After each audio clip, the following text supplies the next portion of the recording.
بسم الله الرحمن الرحیم. السلام علیکم و رحمت الله و برکاته.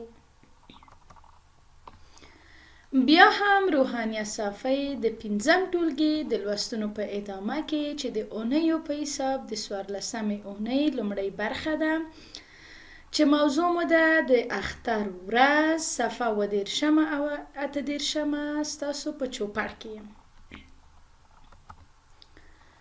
د لوست موخه یا هدف مو دا دی چې تاسو باید د اختر ورځ یعنی روز عید لوست سم ولولئ، سم یې ولیکئ او د نیکمرغه او مبارکو ورځو په لمانځلو هم پوه شئ.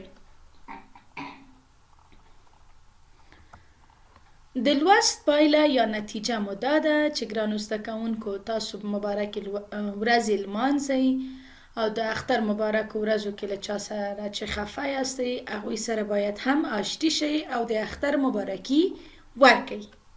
مخکې له دې نه چې خپل نوی لوست شروع کړو له تیر لوست څخه یو یادونه کوو چې تیر لوست زموږ د ټولګي سره مینه وه چې له ټولګي سره مینه لوست تاسو په ډېره سمه توګه ولوسته چې ګرانو زده کوونکو تاسو باید له ټولګي او ټولګیوالو سره مینه ولرئ او خپلو ټولګیوالو سره هم مرسته وکړئ. 14 لوست د اختر ورځ درس 13 روز عید. موږ مسلمانان په کال کې 2 اخترونه لرو. ما مسلمانان در یک سال 2 عید داریم. یو تا کوچنی او بل تا لوی اختر وایی که به یکیش عید کوچنی یعنی عید خرد ما میگیم نی یا عید رمضان او بل تا لوی اختر وایی و بعدگیش عید ما شما عامیانه عید کلان میگیم ولی در حقیقت میتونیم بگیم عید قربان یا عید اضحی و بعدگیش عید قربان گفته میشود. په اختر کې هر څوک خوشحاله وي. در عید هر کس خوش می باشد. نوی یا پاک کالی اغوندی، لباس پاک و یا هم نو می پوشه. نارینه د اختر د لمانځه لپاره لوی جماعتونو او عیدگاهو ته ځي. مردها به خاطر ادا کردن نماز عید به مسجدهای بزرگ و عیدگاه ها می روند. خلق په اختر کې د گاونډیانو او خپلوانو کورونو ته ځي.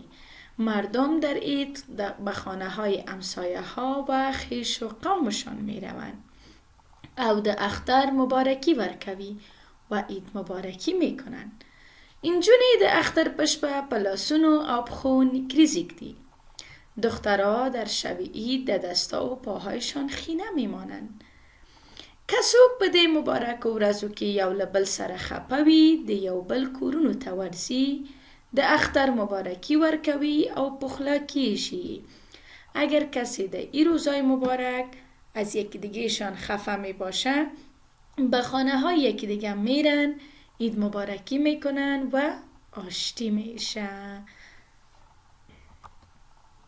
په دې لوست کې مونږ ته نوي لغاتونه و: اختر عید، ورځ روز، کوچنی اختر عید رمضان یا عید سعید فطر یا عامیانه ما میگیم عید کوچک، لوی اختر عید قربان یا عید سعید اضحی، نوی نو یا جدید، اغوستل پوشیدن، نارینه مردها یا مردانه، گاونډیان همسایگان، نکریزی خینه یا حنا، انجونی دخترها، پخلا آشتی یا صلح.